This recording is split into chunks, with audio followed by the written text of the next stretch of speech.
Well, on this glorious semi-final Thursday, we have returned to one of our camera crew's favourite spots here. We're overlooking court 3 that way, which is why I'm keeping my voice down, because we've got some doubles going on. Jana Novotná, amongst others, on court. And we've got the boys' doubles going on beneath us. And more importantly than that, perhaps right now, over on court 5, Maria Sharapova is preparing for yet another semi-final. This will be her 5th at Wimbledon, but her first for 4 years. And she has got the huge task of trying to stop Serena Williams get within one match of a non-calendar slam.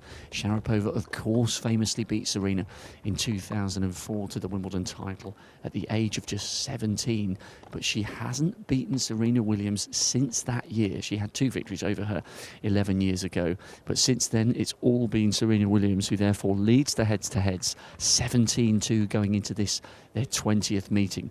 Sharapova just taking a seat. What a treat for the crowd gathered round, who perhaps haven't got a ticket to watch her on centre court.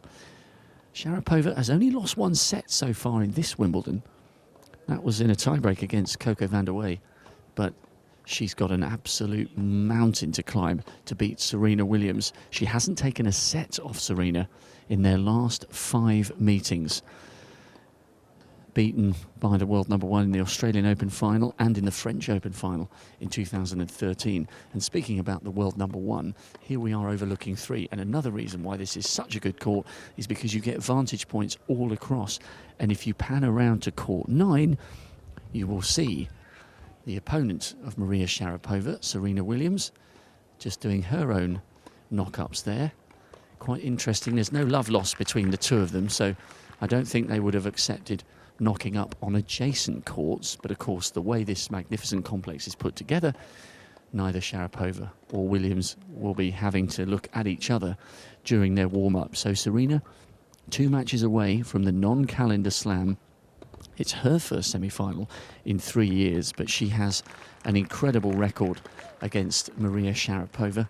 Sharapova, incidentally, has just gone back to the baseline over on court 5, continuing to go through her preparations. And one thing I noticed, because we just took an opportunity to watch her when we were right down there next to court 5, there were no easy strokes. As soon as she came on court, she was absolutely hammering the forehands against her practice partner, who is now much closer to the net. Sharapova's got to do something different here. She hasn't beaten Serena Williams in over a decade. She's a brilliant champion. She's a 5-time Grand Slam winner. She's been in 10 major finals, but she's got to come up with something very, very special to beat Serena Williams here this afternoon. It is going to be an epic confrontation between arguably 2 of the most famous names in the history of women's tennis. Serena, much more decorated, but Sharapova has done a lot for the profile of women's tennis.